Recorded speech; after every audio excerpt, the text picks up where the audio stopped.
ಕಲಬುರಗಿಯಲ್ಲಿ 2 ಕೆಎಸ್ಆರ್ಟಿಸಿ ಬಸ್ಗಳ ನಡುವೆ ಡಿಕ್ಕಿ. ಸರಣಿ ಅಪಘಾತದಲ್ಲಿ ಕೆಎಸ್ಆರ್ಟಿಸಿ ಬಸ್ ಚಾಲಕ ಸ್ಥಳದಲ್ಲಿಯೇ ಸಾವು.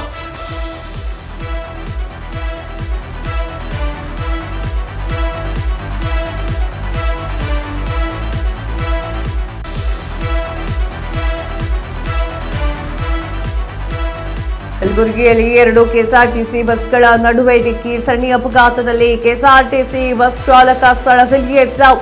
ಮೃತ ಚಾಲಕ ತುಕಾರಾಮ್ 46 ವರ್ಷ ಅಂತ ಹೇಳಿ ಗುರುತು ಹಿಡಿಯಲಾಗಿದೆ. ಬಸ್ ಡಿಕ್ಕಿಯ ಬಳಿಕ ಕಾರಿಗೂ ಕೂಡ ಡಿಕ್ಕಿ ಹೊಡೆದಂತಹದ್ದು. ಕೆಎಸ್ಆರ್ಟಿಸಿ ಬಸ್ ಅಪಘಾತದಲ್ಲಿ 10ಕ್ಕೂ ಹೆಚ್ಚು ಮಂದಿಗೆ ಗಾಯವಾಗಿದೆ. ಗಾಯಾಳುಗಳನ್ನು ಆಸ್ಪತ್ರೆಗೆ ದಾಖಲಿಸಿದಂತಹ ಅವರು ಚಿಕಿತ್ಸೆ ಕೊಡಿಸಿದ್ದಾರೆ. ಕಲಬುರಗಿ ಬೀದರ್ ಮಾರ್ಗದಲ್ಲಿ ಡೊಂಗರವಾಂಗ್ ಬಳಿಯಲ್ಲಿ ನಡೆದಿರುವಂತಹ ಘಟನೆ. ಕಲಬುರಗಿಯಿಂದ ಬೀದರ್ಗೆ ತೆರಳುತ್ತಾ ಇದ್ದಂತಹ ಬಸ್ಗೆ ಬಸ್ ಡಿಕ್ಕಿಯಾಗಿದೆ. ಸ್ಥಳಕ್ಕೆ ಕಮಲಾಪುರ ಪೊಲೀಸರು ಭೇಟಿಯನ್ನ ನೀಡಿ ಪರಿಶೀಲನೆಯನ್ನ ಮಾಡಿದ್ದಾರೆ. ಅಪಘಾತದ ನಿಖರ ಕಾರಣದ ಕುರಿತು ಪೊಲೀಸರು ತನಿಖೆಯನ್ನ ಮಾಡ್ತಾ ಇದ್ದಾರೆ.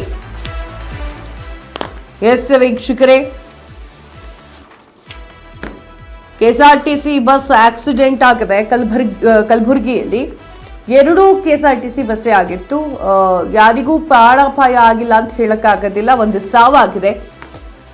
ಕಲಬುರಗಿಯಲ್ಲಿ 2 ಕೆಎಸ್ಆರ್ಟಿಸಿ ಬಸ್ಗಳ ನಡುವೆ ಡಿಕ್ಕಿಯಾಗುತ್ತೆ. ಸರಣಿ ಅಪಘಾತದಲ್ಲಿ ಕೆಎಸ್ಆರ್ಟಿಸಿ ಬಸ್ ಚಾಲಕ ಸ್ಥಳದಲ್ಲಿಯೇ ಸಾವನ್ನಪ್ಪುತ್ತಾರೆ. ಆ ಚಾಲಕನ ಹೆಸರು ತುಕಾರಾಮ್ ಅಂತ ಹೇಳಿ, 46 ವರ್ಷ. ಅಪಘಾತದಲ್ಲಿ 10ಕ್ಕೂ ಹೆಚ್ಚು ಮಂದಿ ಸಾವನ್ನಪ್ಪಿದ್ದಾರೆ. ನೋಡ್ಕೊಂಡು ಗಾಡಿ ಓಡಿಸ್ಬೇಕ್ರು. 2 ಕೆಎಸ್ಆರ್ಟಿಸಿ ಬಸ್ಗಳೇ ಜುಮ್ ಅಂತ ಬಂದ್ಬಿಟ್ರೆ